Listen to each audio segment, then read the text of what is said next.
Tonight we journey to misty mountains where bamboo forests whisper ancient secrets, where stone steps climb through clouds toward peaks that touch the sky, and where temples older than memory stand half reclaimed by the forest, their bells silent, but their spirits patient. In these highlands where the earth meets heaven, where monasteries cling to impossible cliffs and waterfalls sing songs of eternity, there exists a path that connects what has been forgotten, a road walked by pilgrims long ago, now overgrown but never truly lost.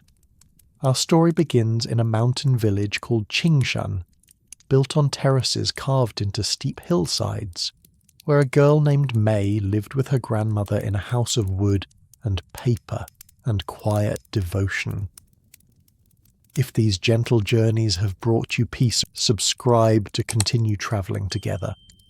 Though this tale concludes our collections, more stories await in the future, each one a doorway to wonder.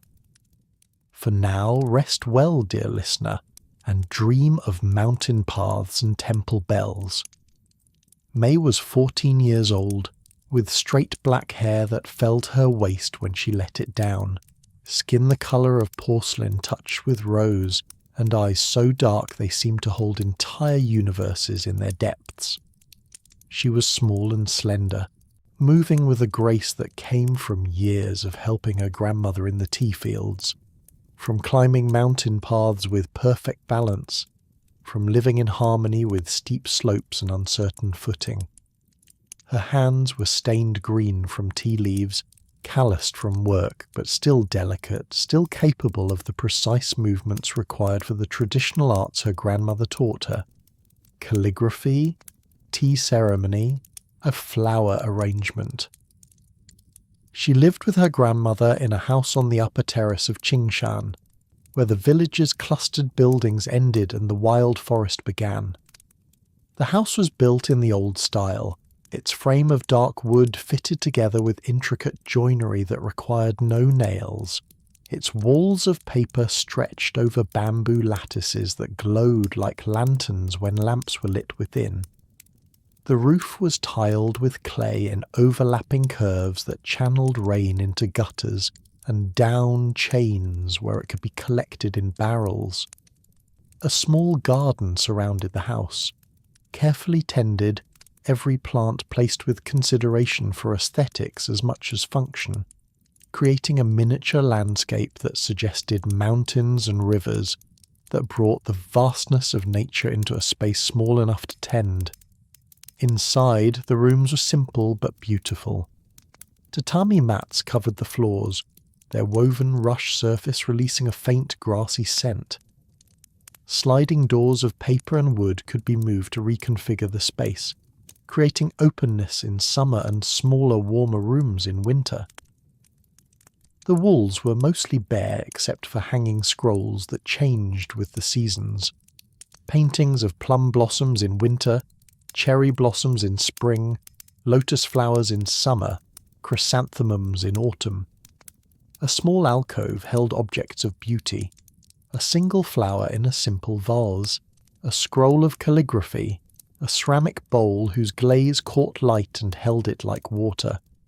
The house smelled of tea and incense, of wood and paper, and the particular cleanness that came from careful attention, from daily sweeping and wiping, from the habit of removing shoes at the entrance and keeping indoor and outdoor worlds properly separate. In one corner stood a small shrine to the ancestors, with photographs of May's parents and grandfather, offerings of rice and tea, incense burning in a holder shaped like a lotus. May's grandmother was called Nai Nai, which simply meant grandmother, but in a way that conveyed respect and affection both. She was small, even smaller than May, bent with age but not broken, her white hair pulled back in a simple knot, her face lined like a map showing every year of her 70-some winters. She wore simple clothes, cotton pants and tunics in subdued colours, grey and brown and faded blue, but she wore them with a dignity that made them seem elegant, Her movements were slow but precise, economical, never wasted. When she poured tea, every gesture was deliberate, beautiful, part of a ceremony so ingrained it had become natural. She was a tea farmer, as her father had been and his father before him, tending the terraced fields that clung to the mountainside below the village.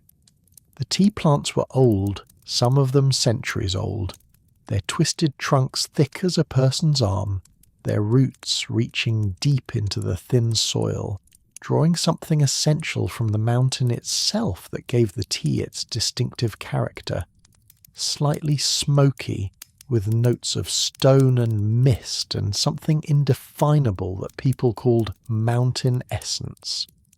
May had been raised by her grandmother since she was 5, when her parents had died in a bus accident on the winding mountain road that connected Qingshan to the larger towns in the valley below. The accident had taken both parents instantly, and May had come to live with Nai, had been absorbed into the old woman's quiet life, had learned to find comfort in routine and beauty and simplicity, had discovered that grief could be held without being overwhelming if you had work to do and beauty to attend to. Every morning, May would wake before dawn, as was the custom in mountain villages where daylight was precious, and to be used fully.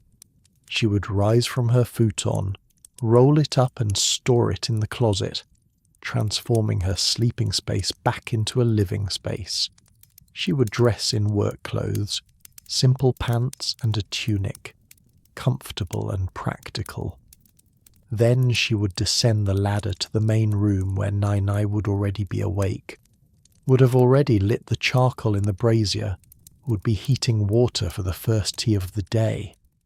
They would sit together in comfortable silence, watching the darkness beyond the paper walls gradually lighten, listening to the village wake around them, roosters crowing, dogs barking, the distant sound of shutters being opened, of morning conversations between neighbours.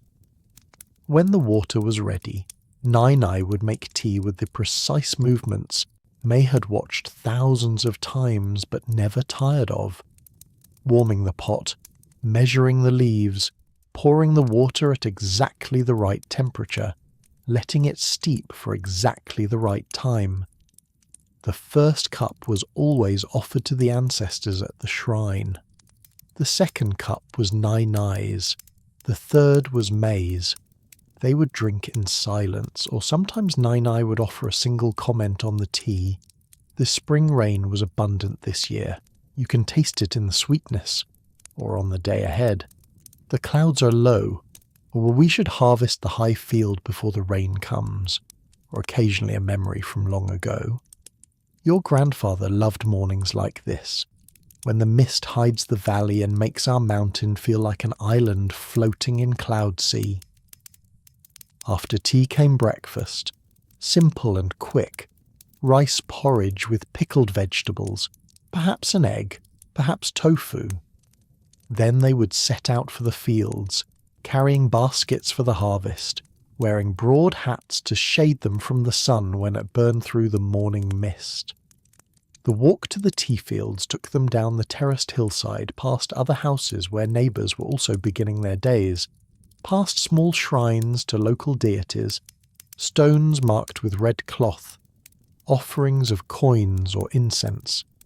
The path was ancient, worn smooth by generations of feet, or edged with stones that had settled into permanence over centuries. It switched back and forth down the steep slope, creating a manageable descent where a direct path would have been treacherous. The tea fields themselves were beautiful in their own utilitarian way. The plants grew in precise rows following the contours of the terraces, creating patterns of green that flowed across the hillside like water. Between the rows, the soil was carefully maintained, weeded, mulched, protected from erosion. The plants were pruned to a uniform height that made harvesting easier, creating a level canopy of leaves that rustled in the breeze like a living sea. Harvesting tea was skilled work, requiring quick hands and good judgment.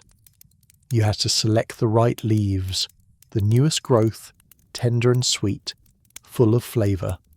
2 leaves and a bud, and that was the traditional picking, the mark of quality tea.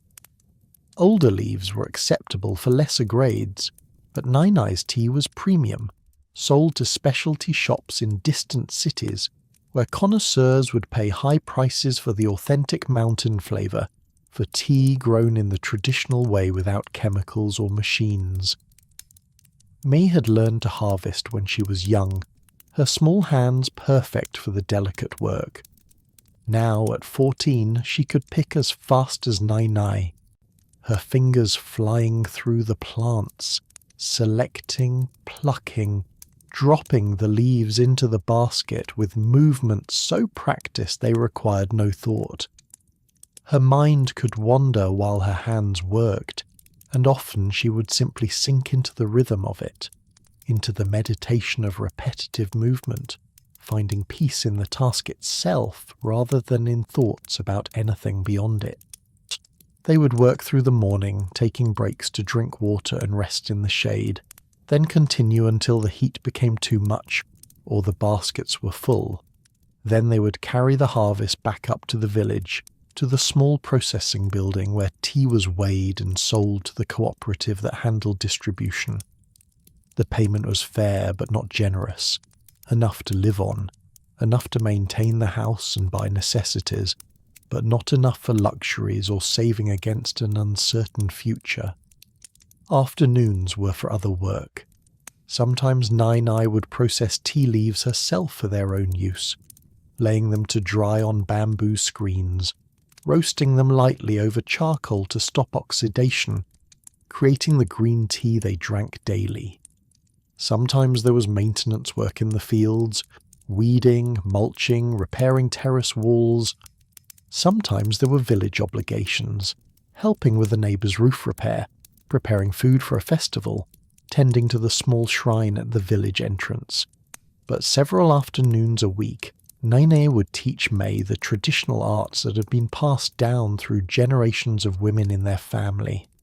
Calligraphy, where each character was painted with a brush in ink mixed to exactly the right consistency, where the balance of black and white space was as important as the letters themselves, where each stroke had to be made with confidence, no hesitation, no revision, just pure intention flowing from mind through arm through brush to paper. Tea ceremony, which was different from the simple morning tea making, was an art form where every movement had meaning, where the preparation and serving of tea became a meditation, a performance, a communication of respect and presence, flower arrangement, which wasn't about making things pretty but about capturing the essence of a season or a feeling, about creating harmony between container and flower, between shape and empty space. These lessons were conducted in near silence, Nai demonstrating, May observing and practicing, corrections made with a gentle touch or a quiet word. Your brush is too hesitant.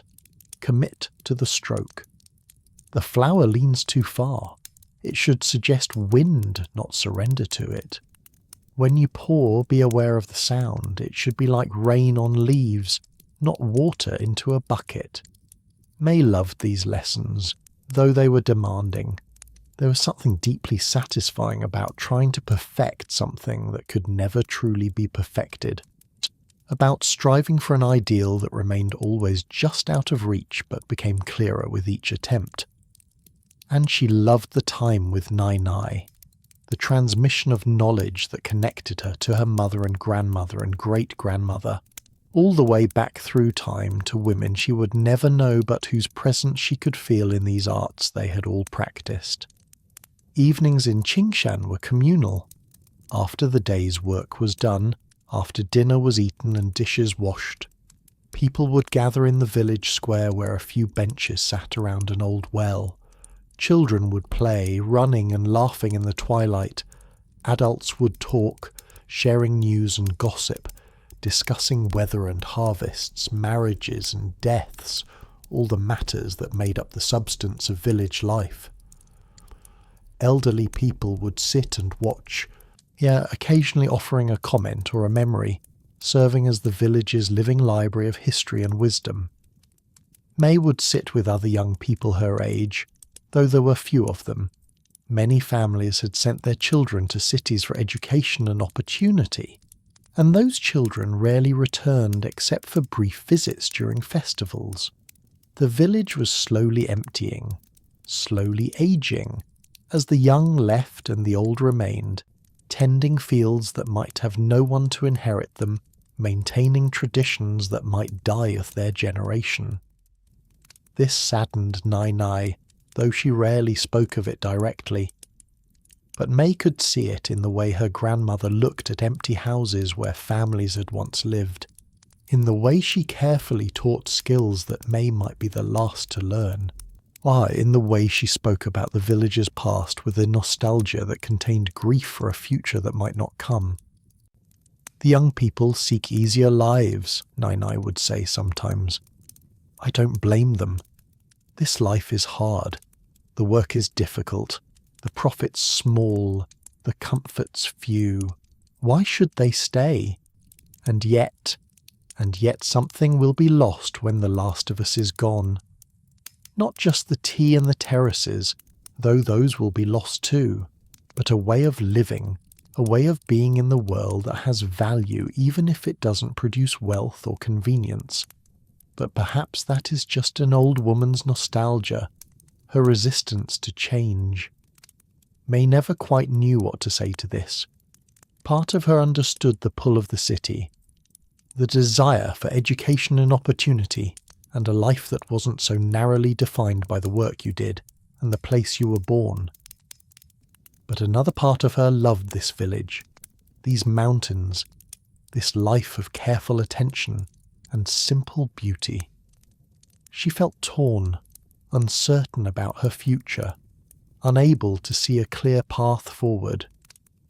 But one evening in early autumn, when the leaves were just beginning to turn and the air held a crisp coolness that promised winter's approach, something changed. May was walking home alone after the evening gathering, taking the long way that went past the old shrine at the edge of the village.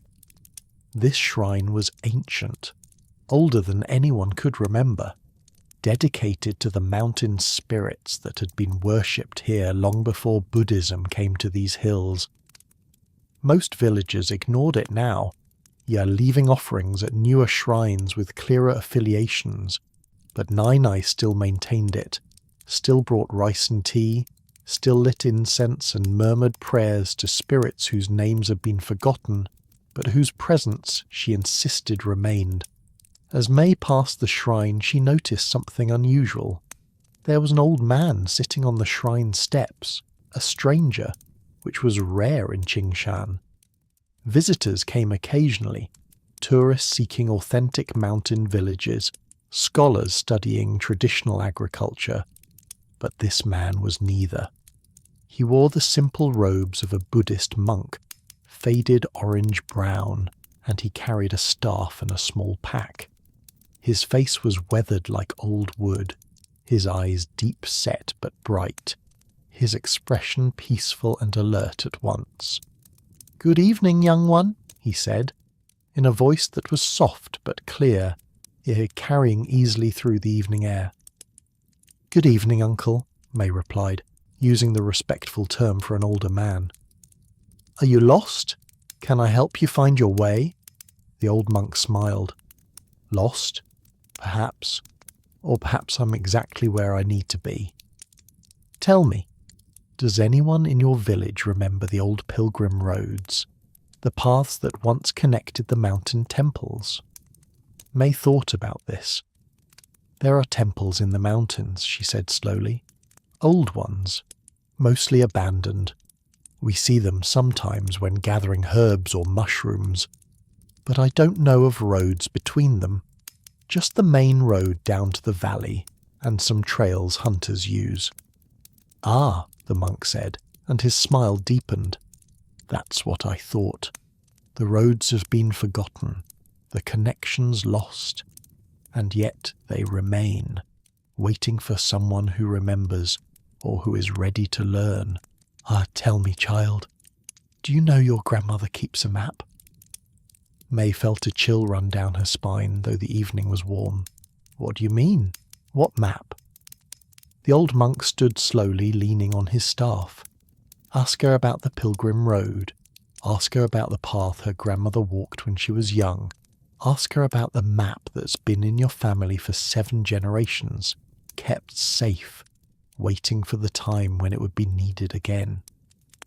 Before May could respond, before she could ask more questions, the monk bowed politely and walked away, disappearing into the gathering darkness with a speed that seemed impossible for someone so old. May stood staring after him, her mind racing, wondering if she had imagined the entire encounter. She hurried home and found Nai sitting in the main room, mending a tear in one of May's work tunics by lamplight. The old woman looked up as May entered, and her experienced eyes immediately read something in her granddaughter's face. "What happened?"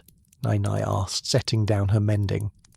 May described the encounter with the monk, his strange questions, his mention of a map. As she spoke, she watched her grandmother's expression change.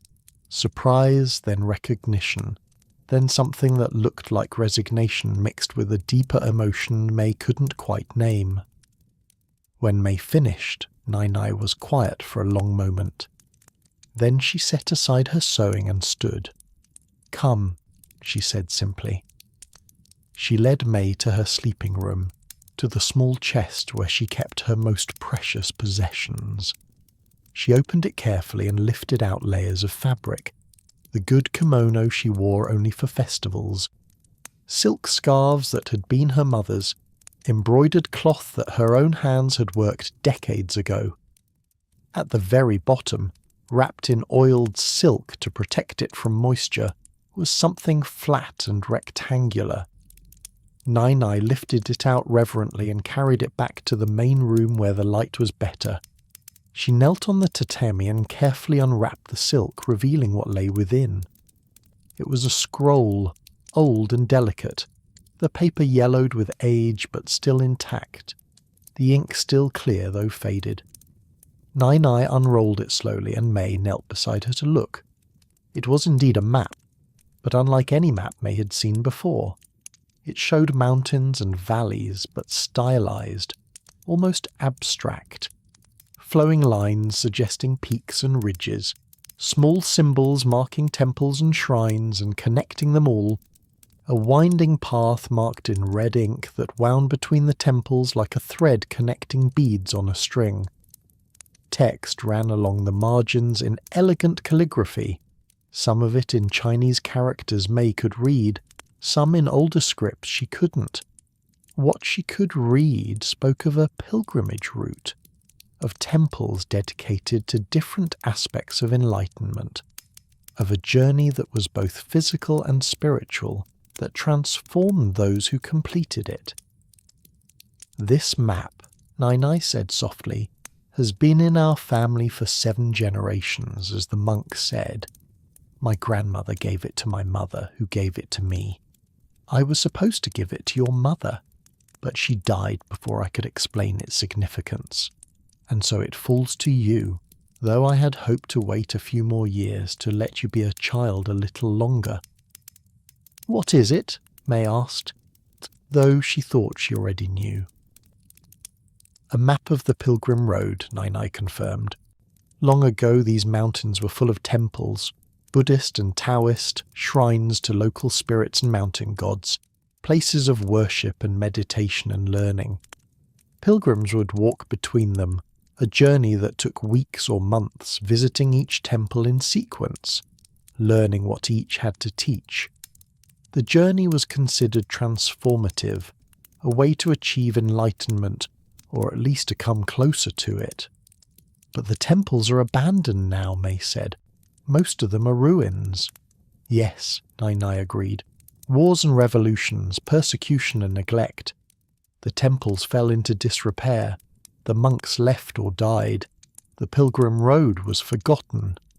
But the map was preserved, passed down through our family, though for what purpose I was never certain. Or my grandmother told me that someday someone would come who needed it, who was meant to walk the road again. Perhaps that someone is you. Me, May felt her heart race. Walk the pilgrim road, alone, through the mountains. Nai, I wouldn't know where to start or what to do or... Look, Nai interrupted gently, pointing to the map. The first temple on the pilgrimage. Do you see where it is? May looked closely. The mountain contours were stylized, but she recognized the peaks, the way the valleys ran, and the first temple on the path was marked clearly, its location unmistakable. It was less than a day's walk from Qingshan, on a ridge May had hiked many times, gathering mushrooms and herbs.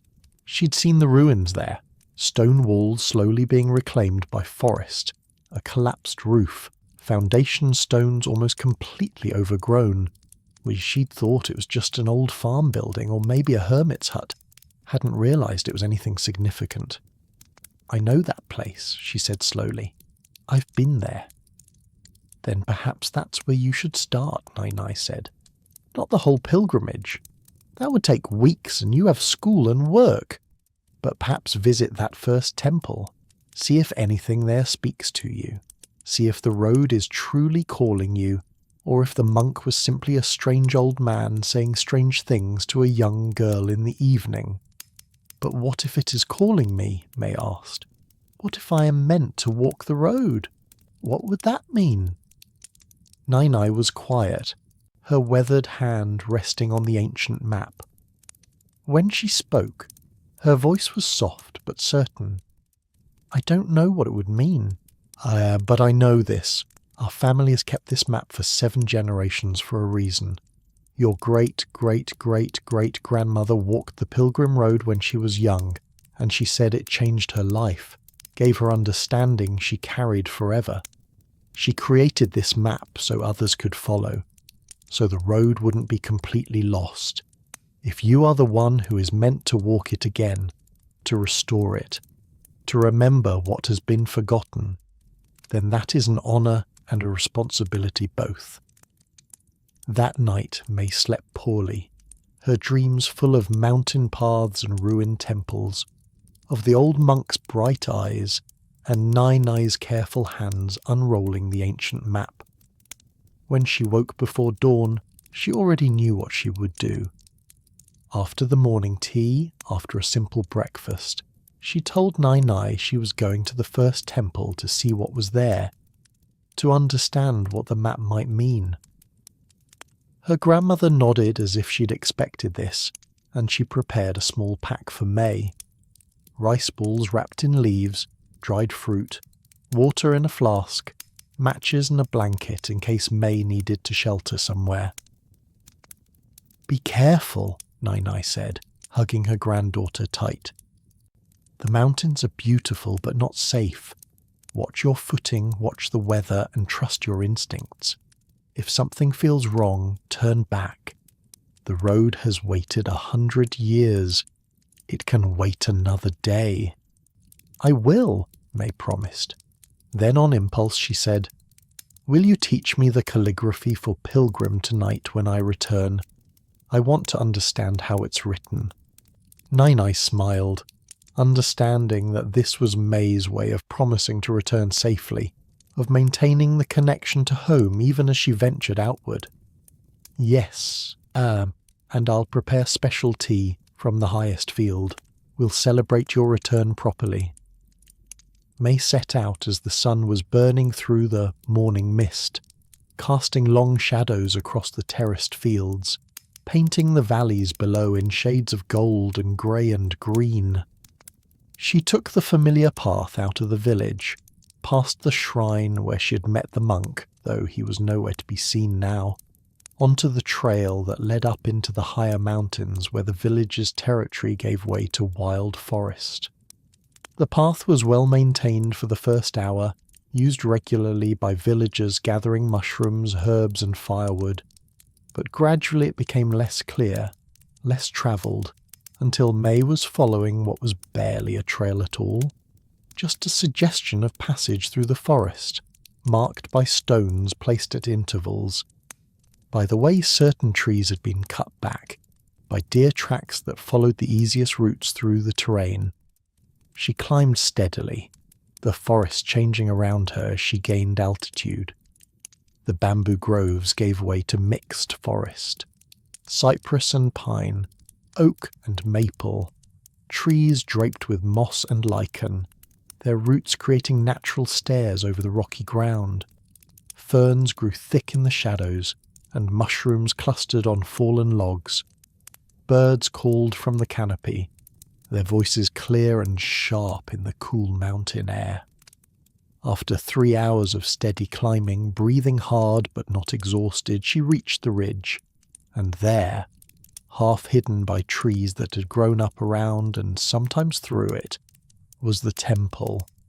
It was larger than she'd remembered, though calling it a temple was perhaps generous now. The roof had collapsed completely, leaving only the stone walls standing, and even those were broken in places. Trees grew inside what had once been the main hall, their roots disturbing the floor stones, their branches reaching towards sky that was now unobstructed. Vines covered the walls, softening the hard edges of human construction, reclaiming the stones for the forest. But despite its decay, there was something beautiful about the place, something peaceful. The walls that remained still suggested grace, still showed the careful workmanship of builders who had cared about their craft. The foundation stones were massive, fitted precisely without mortar, positioned to last for centuries, and they had, even as everything built upon them had crumbled. May walked slowly around the perimeter, examining what remained. In one corner, she found what must have been the altar area, elevated slightly with stones arranged in a pattern that suggested meaning, even if that meaning was now lost. In another corner, stone steps led down to what might have been a spring, or well, though it was dry now, filled with fallen leaves and soil, and in the centre of the ruin, growing from what had once been the temple floor, was a tree. Not just any tree, but a ginkgo, ancient and massive, its trunk as thick as 3 people could span with arms outstretched, its branches spreading wide overhead. Ginkgo trees were sacred. May knew, often planted at temples because they lived for thousands of years, because their fan-shaped leaves turned brilliant gold in autumn, because they survived fires and disasters that killed other trees. This ginkgo must have been planted when the temple was built, or perhaps even before. It had outlived the building, had witnessed the temple's rise and fall, and would likely stand for centuries more after even the foundation stones had been scattered and forgotten. May approached the tree and placed her hand on its rough and deeply furrowed under her palm. And the moment she touched it, something shifted. It wasn't a sound exactly, and it wasn't a vision. It was more like a memory that wasn't hers, like knowledge appearing in her mind fully formed. She saw the temple as it had been, walls complete, roof intact, monks in orange robes walking between buildings, carrying water from the spring, sitting in meditation beneath this very tree. She heard bells ringing, chants being sung, the quiet rustle of robes and footsteps on stone, and she understood suddenly and completely what this temple had been for. It was the temple of beginning, the first stop on the pilgrim road, the place where travellers learned to shed their preconceptions, to empty their minds of assumptions, to become open to learning. The teachings here had been about humility, about admitting ignorance, about approaching the world with the beginner's mind that saw everything fresh and new. The vision faded, and May was left standing with her hand on the ancient tree, breathing hard, her heart pounding. But the knowledge remained, clear and certain, not like something she'd imagined, but like something she remembered. She explored the rest of the temple ruins more carefully now, looking for what she might have missed before, and she found things. Small things, but significant. A stone carved with a character for emptiness. A worn statue of a Buddha, nose broken off but face still serene, half buried in leaves. A bell, green with verdigris, lying in the undergrowth, its clapper missing but its voice. She tapped it gently with a stick, still clear and resonant. As she examined these objects, touched them, attended to them with the careful presence Nai had taught her, through the tea, ceremony and calligraphy, she felt the temple waking around her. Not literally. The walls didn't rebuild themselves, the roof didn't magically reappear. But the spirit of the place, dormant for so long, stirred and stretched, recognized that it was being remembered, being honoured, being seen. And May understood something else. This was what she was meant to do. Not just visit the ruins, but remember them. Not just walk the pilgrim road, but restore it. Not by rebuilding the physical temples, which was beyond her power and perhaps unnecessary, but by reconnecting them in memory and meaning, by walking the path with intention and attention, by learning what each temple had to teach, and carrying that wisdom forward. The road between forgotten temples wasn't just a physical path. It was a spiritual journey, a way of learning, a connection between past wisdom and present need. And if she could walk it, could complete it, could understand what each temple offered, then perhaps she could help others find it too. Perhaps the road didn't need to stay forgotten. She spent the rest of the day at the first temple, cleaning the spring, which she found was actually still flowing, just covered by debris, straightening fallen stones, just removing some of the encroaching vegetation from the altar area. It wasn't much. The forest would reclaim what she'd cleared within a season. But it felt right. Felt like paying respect, like acknowledging that this place mattered even in its ruin. As the sun began its descent toward the western peaks, painting the sky in shades of orange and pink, May made a small offering at the restored altar, rice from her lunch, tea from her flask, and bowed with the proper respect. Then she began the descent back to Qingshan, her mind full of what she'd experienced, eager to tell Nai everything. She found her grandmother waiting on the terrace, tea already prepared, the lamp lit against the gathering darkness. And before May could speak, before she could begin to describe what had happened, Nai smiled and said simply, "You felt it, didn't you? The temple waking, the road calling, I can see it in your eyes." "How did you know?" May asked, settling onto the cushion across from her grandmother. "Because," Nai said, pouring tea with those precise, beautiful movements, "the same thing happened to my grandmother, and to hers before her. The women of our family are keepers of the road, even when the road is forgotten. We remember, and we pass on the remembering, and sometimes, when the time is right, we walk the path again. You are the one in your generation. I think I've always known you would be." They talked deep into the night, Nai sharing stories that had been passed down, May describing her experiences at the temple, and they made a plan. May would walk the pilgrim road, one temple at a time, visiting each in sequence as the ancient map showed, learning what each had to teach. It would take months, perhaps a full year, walking on days when weather permitted and work allowed. But she would do it, would complete the journey, would restore the connection between the forgotten temples. And so began May's pilgrimage. Over the following months, as autumn deepened into winter, and winter slowly gave way to spring, she walked the pilgrim road one temple at a time, visiting each in sequence as the ancient map showed, learning what each had to teach. It would take nearly a full year to complete, walking on days when weather permitted and work allowed. But she was patient, understanding that this journey couldn't be rushed, that each temple required time and attention, that wisdom revealed itself in its own rhythm, not according to any schedule she might impose. Each temple was different. Each offered its own lessons, each had its own character and presence. Some were high in the mountains, requiring full days of steep climbing to reach. Others were in valleys, accessible but hidden, tucked away in folds of landscape that made them nearly invisible until you were right upon them. Each one welcomed her in its own way. Each one shared what it had to preserve.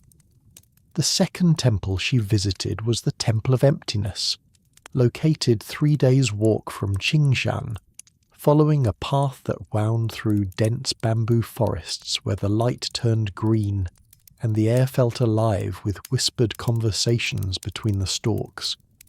When she found the temple, it was more complete than the first, walls still standing to their full height, though the wooden doors had long since rotted away, leaving openings that framed views of the forest beyond like living paintings. Inside the main hall, the floor was covered with fallen leaves and the debris of decades, but the space still held a quality of intentionality, of design meant to serve a purpose. The ceiling had partially collapsed, but enough remained to show intricate woodwork, beams carved with lotuses and clouds, paint faded but still suggesting the brilliant colours it once held.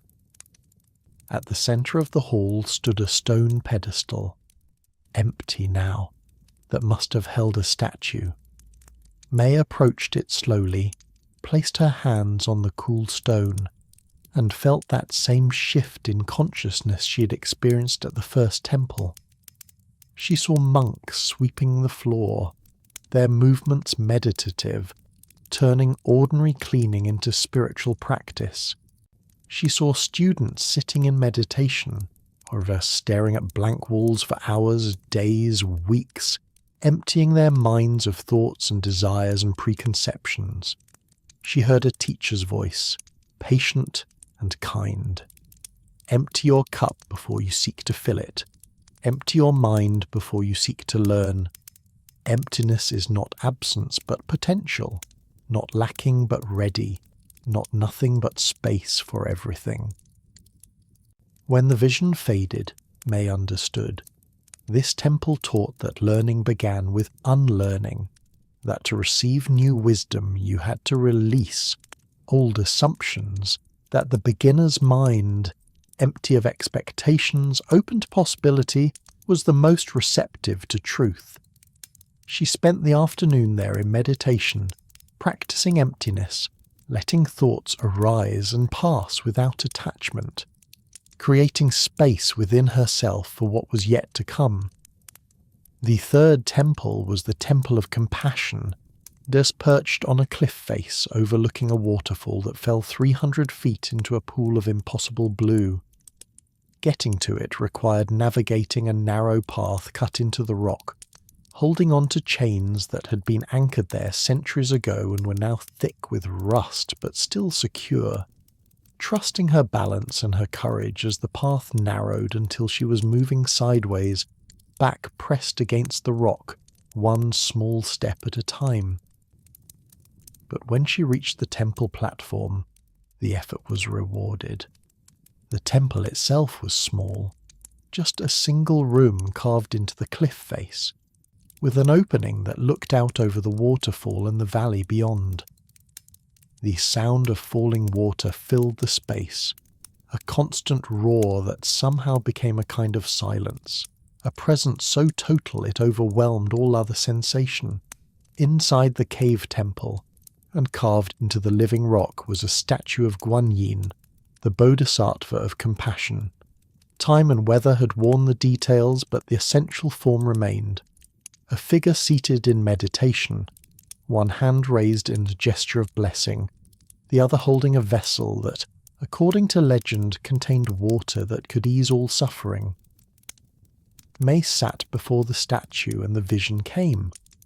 Monks tending to injured travellers, to sick villagers, to anyone who came seeking help regardless of whether they were Buddhist or held other beliefs or held no beliefs at all. She saw compassion in action, not as abstract philosophy but as concrete service, feeding the hungry, sheltering the homeless, comforting the grieving, treating the wounded. And she heard the teaching, compassion begins with yourself. You cannot pour water from an empty vessel. And care for yourself with the same kindness you would show a suffering stranger, and then extend that kindness outward to all beings. This lesson struck deep. May realized she'd been harsh with herself, demanding, holding herself to standards she would never impose on others. She'd judged her own confusion about the future, criticized her own uncertainty, punished herself for not knowing things she had no way of knowing. The Temple of Compassion taught her to be gentle with herself, to treat her own heart with the tenderness it deserved, and from that self-compassion to find the capacity for genuine compassion toward others. The fourth temple was the Temple of Wisdom, located in a broad valley where rivers converged and ancient trees grew so large their canopies created a dim green twilight even at noon. This temple was the largest May had yet visited, clearly having been an important centre of learning in its day. Multiple buildings had once stood here. She could see their foundations radiating out from a central hall, and one structure was still partially intact, a library building whose stone walls had survived even as its wooden floors and roof had not. Inside the library, stone shelves still lined the walls, though the scrolls and books they'd once held were long gone, destroyed by fire or water, or simply time's patient erosion. But carved into the walls themselves were texts, sutras and teachings, philosophical treatises and practical wisdom, all preserved in stone where paper could not survive. May spent days at this temple, reading what she could of the carved texts, some in characters she recognized, others in scripts she had to puzzle out or simply absorb as patterns without fully understanding them. And as she read and reflected, the temple shared its wisdom with her. She learned that knowledge without application was merely decoration, that understanding required not just receiving information but integrating it, acting on it, allowing it to transform how you lived. She learned that wisdom wasn't the same as intelligence. One could know many things and still act foolishly, and that the wise person was often the one who knew how much they didn't know, who approached the world with humility and openness rather than certainty and closed conclusions. She learned about paradox, how opposite things could both be true, how contradictions could contain deeper truths, how the answer to complex questions was often yes, and rather than either /or.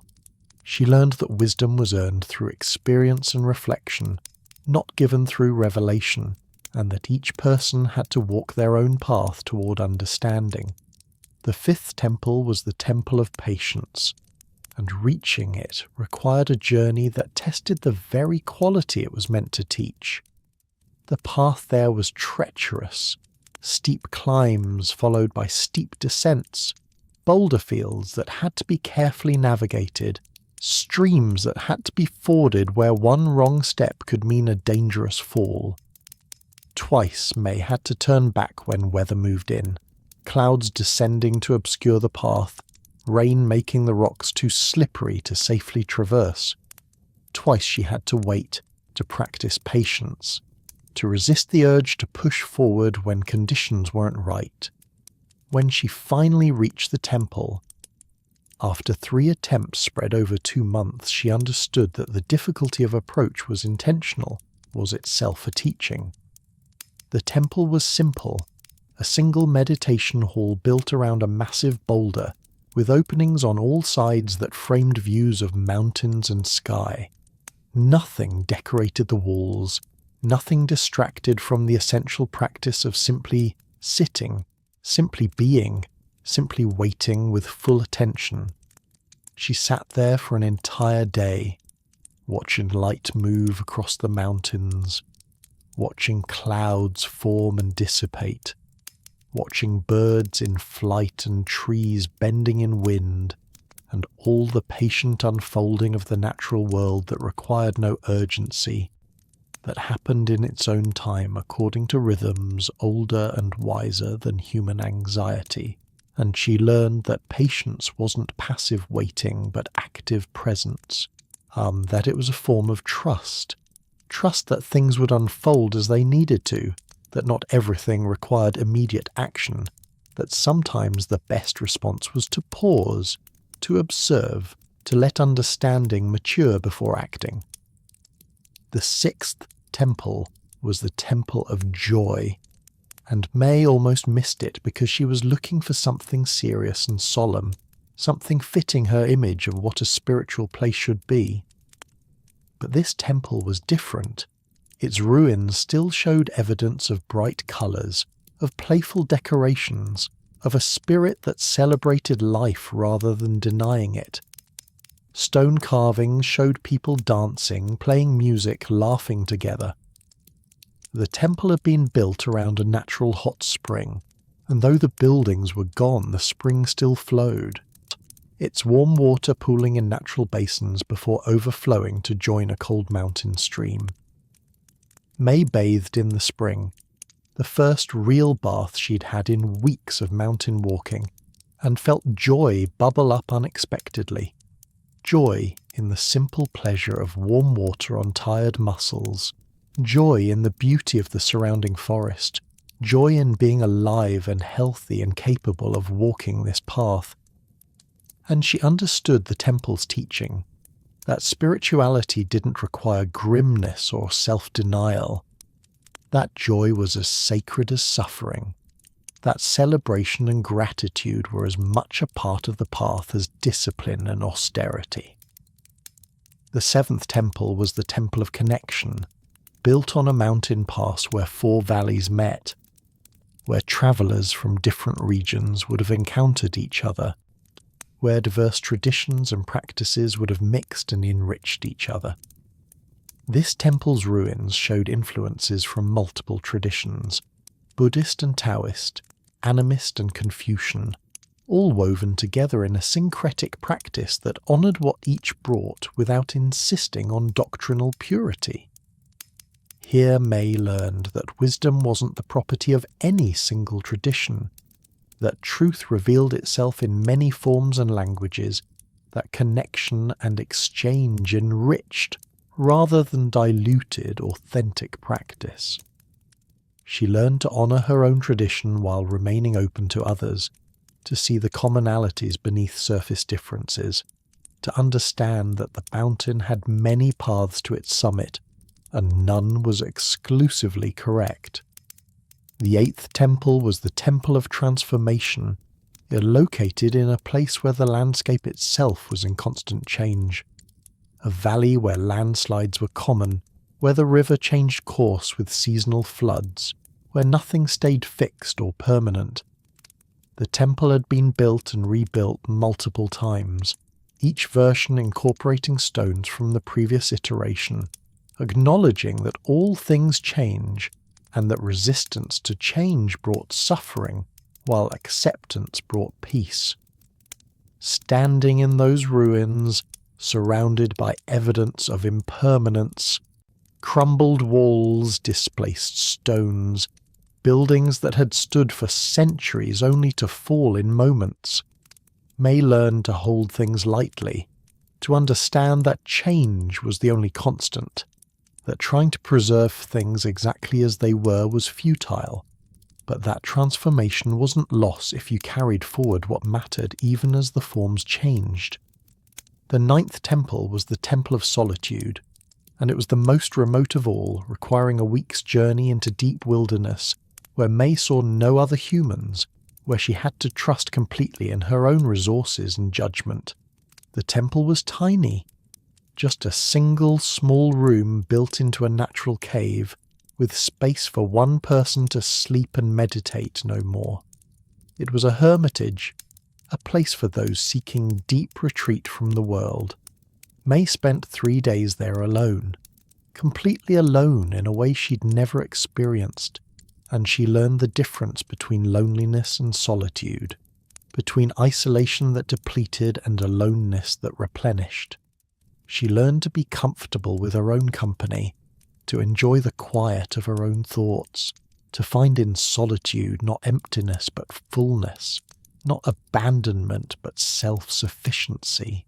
Then the 10th and final temple was the Temple of Return, and finding it was the hardest journey of all because it wasn't marked clearly on the map, wasn't shown at a specific location, but rather with a symbol that meant where you began.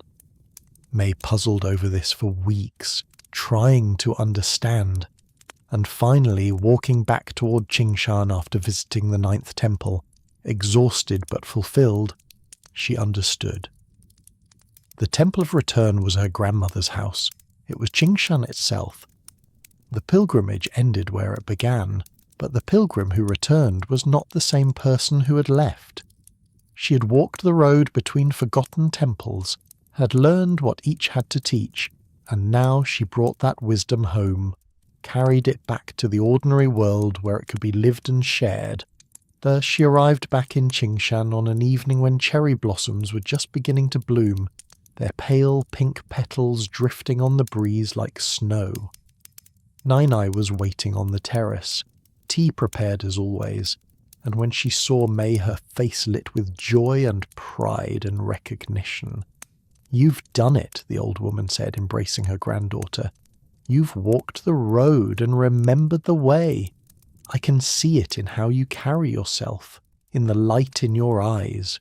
You've brought the temples back to life, not by rebuilding them, but by understanding them, by carrying their wisdom forward. Now the knowledge won't be lost. Now it can be passed on again when the time is right." That evening they sat together on the terrace as they had done countless times before, but everything felt different now. The ritual was the same, Nai preparing tea with those precise, beautiful movements that transformed ordinary actions into ceremony, May sitting across from her in comfortable silence, both of them watching the light fade from the sky as stars began to emerge. But May was different. The girl who'd left nearly a year ago, uncertain and restless, had returned as someone more grounded, more certain of her place in the world, more connected to something larger than herself. As promised all those months ago, Nai taught May the calligraphy for Pilgrim. They spread out paper on the low table, prepared ink by grinding the ink stick in water until the consistency was exactly right, selected brushes with tips that came to perfect points. And then Nai demonstrated the character, her old hand still steady and sure, and each stroke deliberate and confident. No hesitation, no revision, just pure intention flowing from mind through arm through brush to paper. The character for Pilgrim was complex, containing elements that suggested person, journey, and sacred purpose all woven together. May watched carefully, observing not just the strokes themselves, but the spirit with which they were made. The way Nai breathed, the way she held her body, the quality of attention she brought to each movement. Then it was May's turn. She centered herself, remembering all she'd learned at the temples, the emptiness that created space for fullness, the compassion that began with self and flowed outward, the wisdom that came from integration rather than mere knowledge, the patience that allowed things to unfold in their own time, the joy that celebrated life even in its difficulties, the connection that honoured diverse paths toward truth, the acceptance of transformation and impermanence, the comfort with solitude, the understanding that all journeys return to their beginning, but found home transformed. She dipped her brush in ink, held it poised above the paper for a moment, then began to write. The strokes flowed smoothly, confidently, each one sure and clear. The character emerged on the page, not perfect perhaps. She was still learning, still practicing, but authentic, expressing something true about who she had become and what she had experienced. When she finished, both women sat back and looked at the character for Pilgrim drying on the paper. And May understood that she was writing not just a word, but her own identity, reclaiming a role that connected her to 7 generations of women in her family and to a tradition that stretched back into the mists of time that might stretch forward into a future she couldn't yet see. "What will you do now?" Nai asked softly. "Now that you've walked the road, now that you carry the temple's wisdom?" May was quiet for a moment, considering. She looked out at the terraced tea field stepping down the hillside, at the village lights beginning to glow in windows, at the dark mountains rising against the star-filled sky. This was her home. These mountains were her mountains. This path was her path. "I'll stay," she said simply. "I'll help you with the tea, as I always have. I'll learn all you have to teach me about the traditional arts, but I'll also keep the road alive. I'll visit the temples regularly, maintain them as I can, keep the connection strong, and someday, when others are ready, I'll teach them about the Pilgrim Road. I'll show them the map, guide them to the first temple, help them understand that some journeys are worth taking, even if, especially if, they lead to places that have been forgotten." "You might teach in other ways too," Nai suggested. "The wisdom you've gained isn't just for those who walk the full Pilgrim Road. It can be woven into ordinary life, shared through tea ceremony and calligraphy, through the way you tend the fields and interact with neighbours, through simply being who you've become. That's how the old ways have always survived, not through institutions and organisations, but through individual people who embody the teachings and let them flow naturally into their daily lives." May nodded, quite understanding. She didn't need to become a monk or build a school or create some formal structure. She just needed to live what she'd learned, to be present and attentive and connected, to remember what the temples had taught her and let that memory inform how she moved through the world. "And the young people?" May asked, thinking of her peers who had left for cities, who were seeking different lives. "So many have gone. Will the village survive?" Nai sipped her tea, considering the question with the same careful attention she brought to everything. "Some will stay. Some will leave. That's as it should be. Not everyone is called to this life, to these mountains, to this particular path, but those who are called will come, or return, and they'll find the village still here, still tending its tea fields, still maintaining its traditions, still keeping alive ways of being that the rest of the world might need someday, even if it doesn't know it yet." She set down her cup and looked at May with eyes that held both age and agelessness, both the weight of years and a clarity that transcended time. "You're young yet, granddaughter. You have many years ahead, many choices still to make. But you've found your foundation now, your rootedness. Whatever else changes, wherever else your path may lead, you'll always be able to return here, to these mountains, to this house, to the wisdom you've gathered. That's what the Temple of Return teaches in the end. Not that you must stay in one place, but that you must have a place you can return to, a centre you can move from and come back to, and a home in your own heart that travels with you wherever you go." The night deepened around them. In the village below, lights began to go out as families settled for the night. The air grew cool, carrying the scent of cherry blossoms and night-blooming jasmine. Somewhere in the forest an owl called, its voice clear and haunting in the darkness. May rolled up the calligraphy carefully, setting it aside to dry completely before she would mount it and hang it in her room. She helped Nai clean the tea things, wash the brushes, store everything properly for next time. They moved together in comfortable synchronicity, two people who had lived together so long they needed few words, who understood each other through gesture and glance and the quality of silence between them. Before they retired for the night, Mimi went to the small shrine where the ancient map was kept. She unrolled it one more time, looking at the path marked in red ink, at the symbols marking each temple, at the elegant calligraphy describing the pilgrim road and its purpose. She had walked this path now. She knew each temple, each teaching, each step of the journey. The map was no longer instructions for something unknown, but a record of something lived, something understood, something that had transformed her. She rolled it carefully and returned it to its protective wrapping, but she knew she wouldn't need to consult it again for herself. The path was written in her memory now, carved into her understanding, woven into her being. If others asked to see it, she would share it gladly. If others wanted to walk the road, she would help them prepare. But the map's most important work was done. It had guided one more pilgrim along the ancient way, had ensured that the forgotten temples would be remembered at least a little longer, that their wisdom would survive into another generation.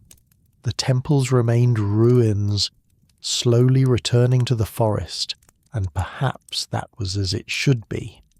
The physical structures had served their purpose, had held space for teachings and practices that shaped countless lives across countless years. Now their forms were crumbling, but their essence remained, not in walls and roofs and carved stones, but in the minds and hearts of those who understood what they represented, in the practices and perspectives they had cultivated, in pilgrims like May who walked the road and carried its wisdom forward.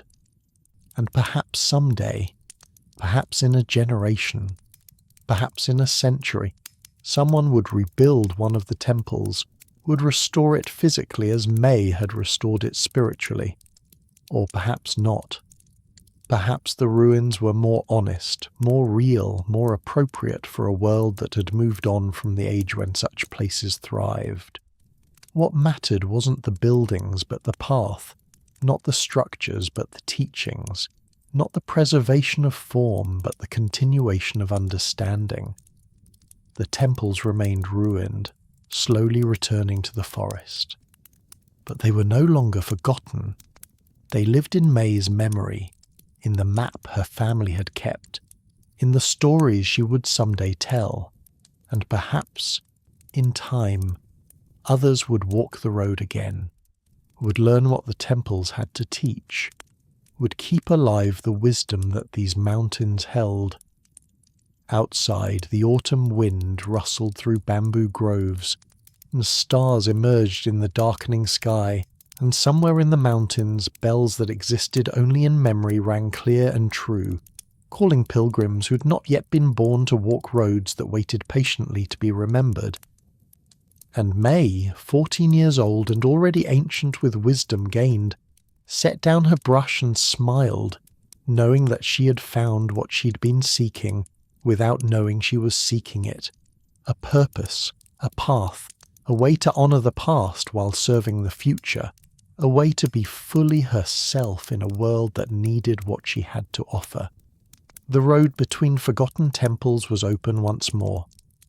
And so our final journey ends, with temples remembered and a girl who learned that some paths exist to be walked again and again, generation after generation, by those brave enough to seek them. If these tales have brought you peace and wonder, subscribe for future collections. Until we meet again in stories yet to come, sleep well and dream of all the paths that wait for you, both those on maps and those that exist only in the heart.